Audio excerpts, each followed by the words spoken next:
Bonjour mes chers élèves, bienvenue dans cette nouvelle vidéo dans laquelle vous allez trouver la correction d'exercices d'évaluation et de consolidation de la compréhension de l'écrit et du lexique. Commençons d'abord par le texte.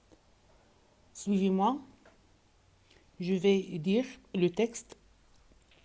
Pardon. Notre corps a besoin qu'on lui donne régulièrement certaines substances comme les protides, les sucres, les graisses, les vitamines et les sels minéraux. Les aliments les plus riches en énergie sont ceux qui contiennent beaucoup de sucre et de graisse tels que le miel, le lait et le fromage.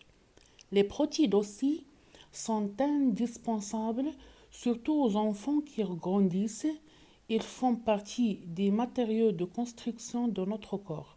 On en trouve par exemple dans la viande et les poissons. Enfin, grâce aux légumes et fruits frais, nous ne manquerons ni de vitamines ni de sels minéraux. Voilà. Passons maintenant à la correction de la compréhension du texte. Donc la réponse 1, il s'agit d'un texte informatif. Réponse 2, le texte est extrait de Encyclopédie de la jeunesse, dit pourquoi. Réponse 3, les indices sont beaucoup d'informations. La source du texte, il est tiré d'un encyclopédie, donc c'est un texte, pour ça on a dit que ce texte est de type informatif. Quatrième réponse, le titre convenable, les besoins nutritifs de notre corps. Pour la question numéro 5, on va répondre par vrai ou faux. Donc la phrase A, le miel donne de l'énergie au corps. C'est vrai. B, les aliments contenant des sucres et des graisses sont riches en vitamines. Faux. C, les enfants n'ont pas besoin de protéines pour bien grandir. C'est faux. Et la dernière phrase, les fruits nous donnent des vitamines. Bien sûr que c'est vrai. La cinquième question. A, des aliments riches en vitamines assurent l'immunité du corps. B, des aliments riches en graisses et sucres donc donnent de l'énergie au corps. C, des aliments riches en protéines assurent la croissance du corps. Et la question, ou bien la réponse numéro 7, pour assurer une alimentation équilibrée à notre corps, on doit manger des aliments qui contiennent des protéines, des sucres, des graisses, des vitamines et des sels minéraux. Voilà. On passe maintenant à la correction du lexique. Neuvième question, ou bien la réponse numéro 9. Je relève du texte les antonymes et le synonyme des mots suivants.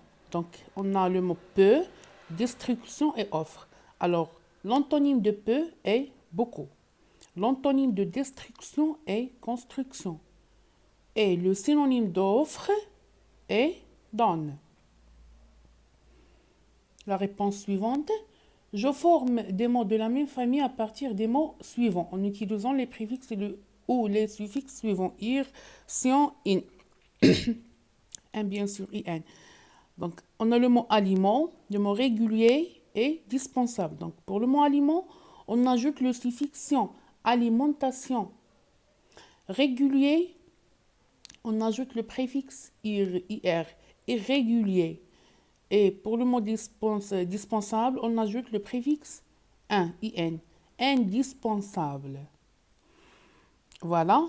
Alors, ici, vous trouvez la correction de l'exercice numéro 1, page 162. Donc, la question, c'est complète chaque mot avec le préfixe ou le suffixe qui convient.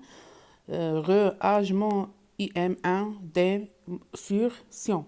Phrase A, le chauffeur redémarre le bus car il fait très froid. Donc, on ajoute le préfixe re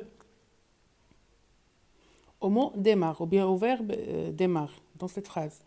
B, les poids lourds avancent difficilement car il y a des côtes. Donc ici, on a ajouté le suffixe mot.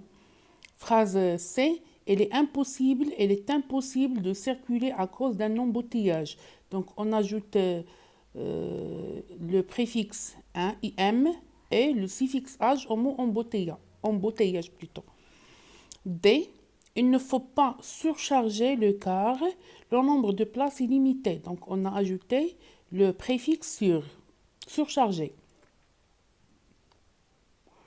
Et la dernière phrase, rouler lentement car la circulation est intense. Donc, on a ajouté le suffixe mon au mot lent, et le suffixe sion au mot circulation.